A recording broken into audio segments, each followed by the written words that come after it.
basement bays. I left this one down just so I can kind of show you. It is super simple. You just grab your lever and it just literally opens right up. So bays are pretty big.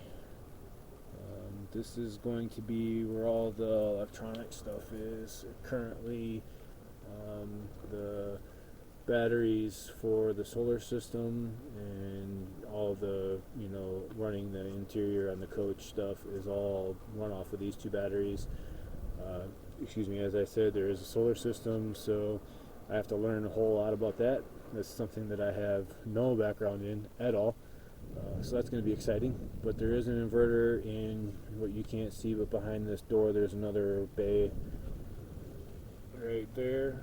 There's an inverter in there, so that charges, so we can run all of our power stuff off of the batteries. And I'm going to imagine that we're going to be upgrading, adding battery bank stuff, and going from there. The smart system that I'm going to be incorporating into the bus, all of the electronic stuff is all going to go down here. That box that's in there currently, the way it is, it looks absolutely horrible. I don't know if it was the way it was built or if just over time, as it passed hands, people just kind of went through it and jerry-rigged it, we'll just say. Okay, so there's a bunch of what looks to me like a bunch of unnecessary stuff, things that aren't hooked up, things that are just cut or whatever. It looks a little bit scary, to be honest with you. So I'm going to go through and revamp all of that and make it all nice, have all the wire management look good, make no wires crossed over each other, tied together, all of that. I'm going to reroute everything and make it very, very functional. And then we back up a little bit and we go into the second bay. There's nothing, it's just a bunch of stuff in there for storage right now, parts, so on and so forth. I have a lot of plans for this curbside of these bays currently that we'll get into, but I'm just giving you a rundown of what we have so far. So propane tank, water tanks, holding tank, all of that stuff is all in this back bay, and I do really like that they did that. Instead of trying to break it up into different bays and losing different spaces in the different bays, they put everything together in one bay and just made it for all of that. So I do enjoy having that because it opens up more storage. So this end of this is going to get reconfigured a little bit. I took all the wood out that was covering all of this on this side because it was wet. The water pump right now is leaking, that's why you can see there's a little bit of water, so that'll have to be replaced as well. But I'm going to reconfigure this a little bit so when the wall is back in there, I can mount a TV on a swivel,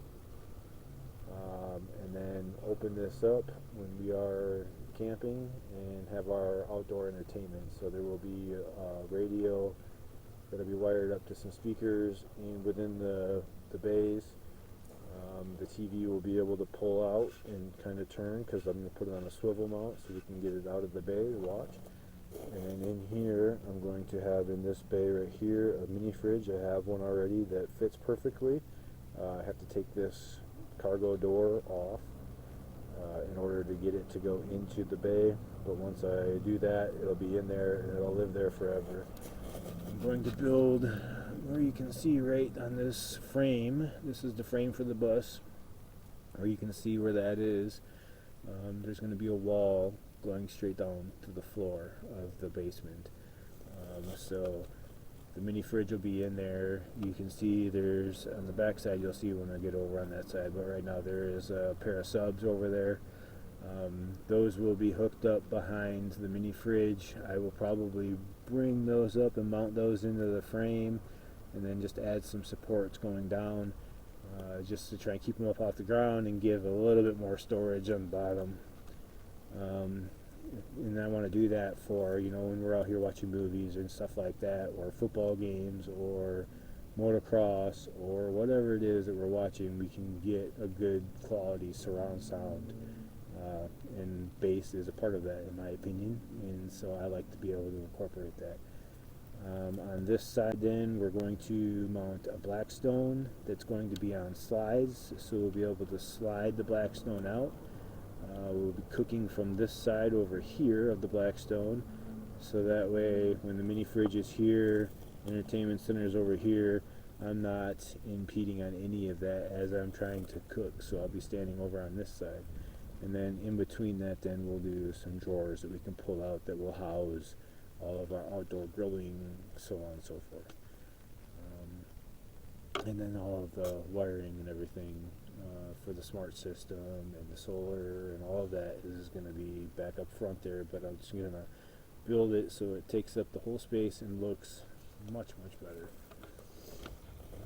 Moving back, we do have a tag axle, so we have the ability to pull more weight.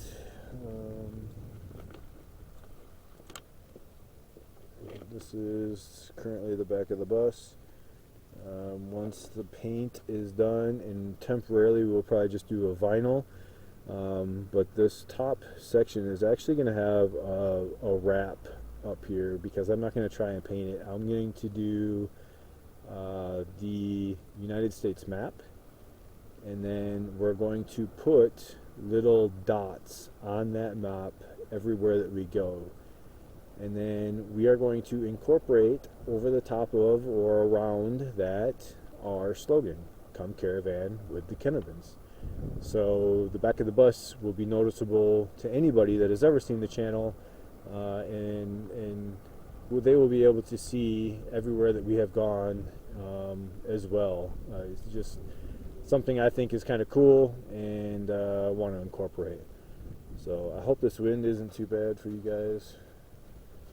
It's been kind of a crazy windy past couple of days. There is the doors to get back into the engine. I'll just give you a quick view. This Detroit diesel 8E71. She's got a few leaks right now that I got to address, and that's easy enough. I'm not worried about any of that. I'm totally, capable of doing all of that. So back up in there. Let's see if you can get that. And this is where the transmission is at. So that's exciting to try and get to. I come in on this side access gate here, and then there's not a whole lot of room. I can kneel down in here and try and reach up in here and work around, but there's not much. I disconnected that big line right there is the supply line from the air compressor to feed back into everything. I had to disconnect that so I could crawl and lay on top of the transmission basically. So let's close this back up.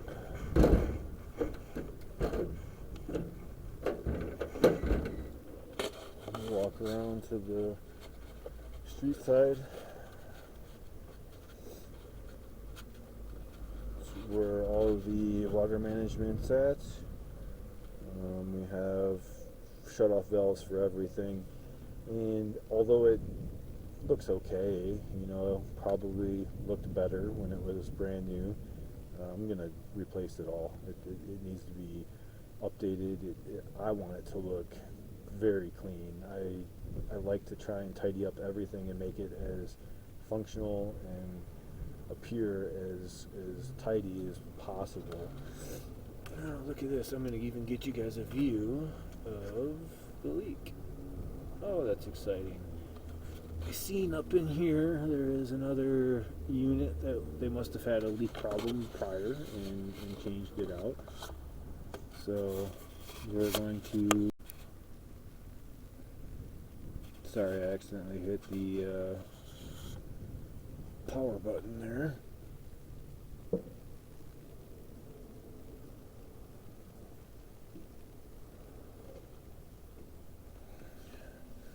I thought I had all the valves off to the pump, but it's still leaking. And that's been a few days now that I turned all those off. I would have thought it would have all leaked out by now. Whatever was left in the system, but that's alright, I'll get that taken care of. In here is our tank. Pretty big tank. It's still full currently. Everything is good with it. I did run the compressor, or not the compressor, but the generator, and I'll show you where that is here in a second. Here's the other side to, the second bay that I showed you on the curbside. Back up to the first bay where all the electronics are going to be. This will be storage over on this side, but yeah, it's going to be good. Inside here is our generator. It is a Kohler 7000. I don't know if you'll be able to see that through. Maybe you can see that. It's running off the propane, and it fires right up. No problems at all. Once you get the system primed back out after having the propane off, she fires right up. So I'm super happy about that. There is a little access panel there. There's not a whole lot in there. It just deals with the steering and some of the clutching stuff. The front bumper actually opens up, and that's where the spare tire is supposed to be. But as you see, there is no spare tire right now, so that's something that we need to work on here. And then if you look closely, you can still see where it says Greyhound on the front end of the coach. And I think that's super cool. Again, this is all going to get polished up, so that'll disappear. You won't see any of it, and then I need to do new Challenger or MCI logo across the front here. I don't know exactly what I want to do yet, but that is a little tour of the coach. There's a front view. She's going to end up with a drop visor on it. It's going to be the point down to the middle style. I think they look super good, and it's really going to look good on this bus once everything else is all polished back out. So that is about the extent of what she looks like. Alright guys, so there's a quick rundown. First video, it's not going to be super exciting, obviously, just kind of explaining everything, who we are, what our plans are, and all that exciting stuff. I'm sure some of you that are watching this already know who we are. I do have another YouTube channel that I was doing, showing me building stuff that I truly enjoy doing. I have motorcycle Harley Davidson 1993 Electric Glide Ultra Classic that I'm currently working on. That work process has been put to a screeching halt, unfortunately, because of the situation that we've been put in. We have something very exciting that will be coming along with this coach. We don't have it yet. It's something that we're still looking into and finding the best version of this to come along with this coach. It's going to be absolutely amazing. This thing is going to look, in my opinion, and maybe I'm biased because this is ours and I can already see the vision on the final product, kind of do my own renderings in my head, I guess, as you would say, because I've been doing this so long. My creativity is always going crazy in my head. So you guys will get to start seeing things come together here shortly. The little hiccup that we've had with the transmission, unfortunately, is going to kind of prolong a little bit of the interior build. We were set. We thought we were set financially to 100% redo the interior exactly the way that we wanted, including the bathroom, all the way to the back air. But this transmission issue is going to just slightly impede on that. So I don't think it's going to be too crazy expensive. At least I hope not. I feel very confident. I have all the maintenance books that come along with this bus. I have basically everything that I need except for the parts, really, and truthfully, a place to work on it. Hopefully, I can do as much of it right here as I can.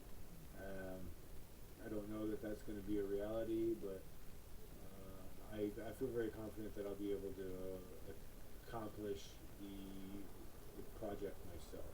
So stay tuned for that. I will be recording as I'm doing all of that stuff. I want to bring you guys along throughout this whole entire build process. I did take pictures, and I will be posting, processes of us tearing everything out. Actually, I'll put some pictures in right here. So you seen the way that it was when we first got it. You seen the article of how it was when the coach was first converted to a coach.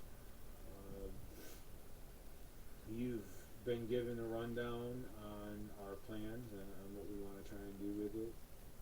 And I think it's going to come out absolutely amazing. I'm not going to tell you the paint scheme yet for the exterior because, I mean, let's just be honest, there's a possibility by the time that we get to there that it could change a little bit from the general idea that we have right now.